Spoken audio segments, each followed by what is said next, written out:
Hey folks, welcome to Market Intraday Analysis by InTheMoneyStocks.com, your leaders in pure technical analysis, avoiding all that Wall Street hype. Today, Tuesday, February 9th, 2010. Well, folks, an update on Wall Street after we had talked to our premium members over the last couple days, anticipating a bounce off of the reversal on Friday afternoon. Today, you are getting that update, and a solid one at that. The Dow is up 180 points, or 1.8%, while the Nasdaq is up 27, 1.25%, and the S&P 500 is up 15.5, or 1.5%. Now, today started out very, very interesting because you had initially the markets gapping up, which was nice and dandy. I mean, that's a fine little gap up here on the charts, as you can see in front of you. Here's the 10-minute SPY, giving you a kind of idea about where the SPY started today.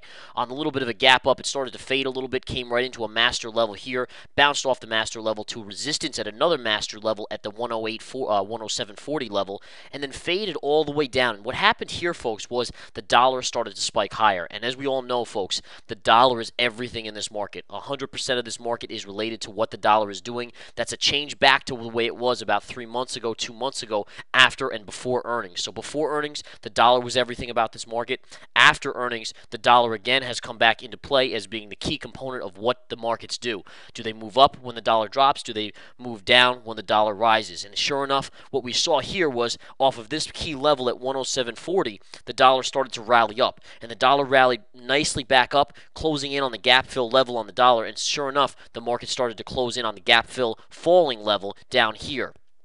As that came in, you came right into a little key level, folks. And that key level was this pivot from yesterday afternoon, right around the 106.50 level. The market's consolidated, and this is where what you would say all hell broke loose. All of a sudden, the dollar collapsed, and I mean a drop of momentous proportions in relation to what we've been used to of late. And I'm going to show you that, but I just want you guys to see this move that happened.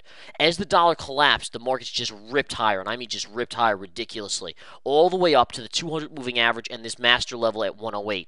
108 got pierced, and then all of a sudden the dollar's dropped again and came back in sharply. And from that point on, you've really seen a flattish day on the dollar going forward. So it's been one of those days where the middle of the day, starting right around 11 o'clock to right around 1 o'clock, the dollar had some huge moves, ultimately ending lower here, and that pushed the markets up even more so. So again, we're up about 180 points on the Dow, about 15.5 on the S&P, and I'm just going to point out the dollar chart so you guys get an idea. Look at the drop that would happen. Remember, initially I said in the markets you saw that little bit of a move up in the dollar, and that's why we saw this move down in the SPY. All right, let me just coordinate it for you guys so you guys can really see it. So here's your move down as the dollar was moving up, and then look at the jump on the markets right here, starting right around 11:30 a.m. Eastern time. As the UUP came tumbling down, the dollar just collapsed. Look at that drop, and that really drove the markets higher. Then you got that bounce back effect on the dollar rallied up, and then look at what's going on since then. The dollar has gone sideways, and we'll go back to the SPY and show you exactly what happened. So there's that drop in the markets as the dollar bounced back, and then again sideways, perfectly sideways. As the dollar has gone sideways, so have the markets. So again, folks, it's very, very interesting to see how the coordination is working in the opposite direction. Whatever the dollar does, the markets do the opposite. Now, you might say, well, why is that? Well, simply put, it's all about commodities. I mean, this market, as much as you might want to say, well, it's all about this earnings or that earnings, it really doesn't have anything to do with earnings. Earnings are a short period of time where the master companies, the main companies on the S&P and the Dow and so forth report, technology companies like Apple and so forth. But once that's over, there has to be a driving force. And right now, people don't necessarily trust the economic news out there. So they're kind of pushing that to the side. We got wholesale inventories today, which were down about 0.8%, no big deal there. But what they are looking at is as the dollar rises, it's pushing down commodities. And as the dollar falls, it pushes up commodities. And what's so bullish about when commodities rise? All right, so if the dollar falls here, commodities jump up. For instance, take a look at oil today. By the way, we had a great long play on oil in the research center. I've got a bunch of other long plays kind of stacked together that we were anticipating this bounce and nailed it again. I mean, just unbelievable. So far in January and February have been probably the best months in a long, long time for trading. I mean, it's just been an unbelievable swing trading market, investing market, and day trading market. But again, as the dollar declines, oil skyrockets. Why is that bullish for the markets? Because when oil skyrockets, stocks like ExxonMobil are going to catch a bid, Chevron's going to catch a bid, and all those stocks are going to push the Dow and the S&P up. So taking a look at Exxon now, let's take a look at a symbol XOM. Look at the move up. So as Exxon flies up, Exxon's a major component of the Dow. One of the 30 stocks that the Dow is made up of is ExxonMobil, along with Chevron. So right there, you have two major components. So when the oil goes up, you're going to see Exxon trade up because it's an oil stock, essentially. Just like gold stocks. I mean, if gold goes up because the dollar weakens, then you're going to see Yamana Gold, you're going to see NEM, Newmont Mining go up, you're going to see FCX, Freeport-McMoRan, Copper and Gold. I mean, all these stocks that are major components of these indexes go up. So that's why it's so tightly tied to what the dollar does in the inverse nature. It's something that you really have to grasp because I do think it's probably one of the most important things. But in any case, folks, going back to the SPY, let's just erase these kind of crazy levels. It's been an unbelievably volatile day, just an off-the-charts volatile day, although what I have to say is volume is declining here. As we're going sideways now, the volume is definitely declining on this market, and we just have to pay attention to where things go into the close. Right now, it's a fantastic day. We had this reversal on Friday here, which created a bottoming tail on Friday. That's a bullish signal. Then you had off of this move up, see this big move from Friday low till about Monday at around 11:30 a.m.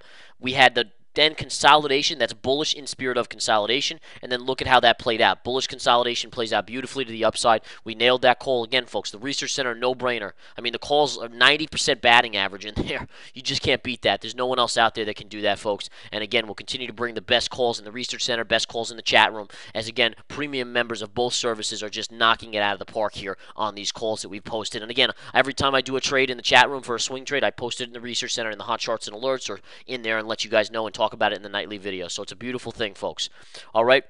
Now, as the market, again, watch it to see if we come down. Now, what's going to happen? If the markets start to fade late in the day, it's going to be a direct result of the fact that the dollar is going to get a little bit of a bid. So just keep that in mind, is that here's the dollar, or the market starting to fall. So that tells me right away there's a small chance that the dollar is starting to get a little bid. So let's go check it out.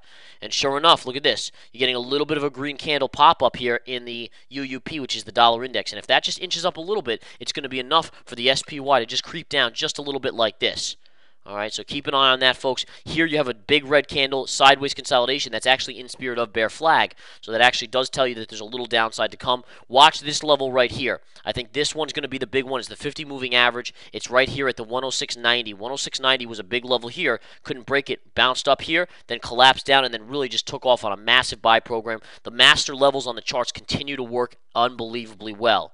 So keep those in mind, folks. We'll continue to bring them the best levels to you, the best guidance, the best education, the best calls out there in the marketplace possibly had. The stuff hedge funds literally pay millions a year for the guidance that we give.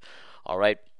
Last but not least, let's touch on GLD up at $1.39. That's gold. Gold's having a fantastic day. Oil is also having a fantastic day. Again, I did unload my UCO today. This was a long position that I gave out in the Research Center and the chat room. I bought it right down here on Friday at $9.60. Guess where I sold it? Right here at $10.52.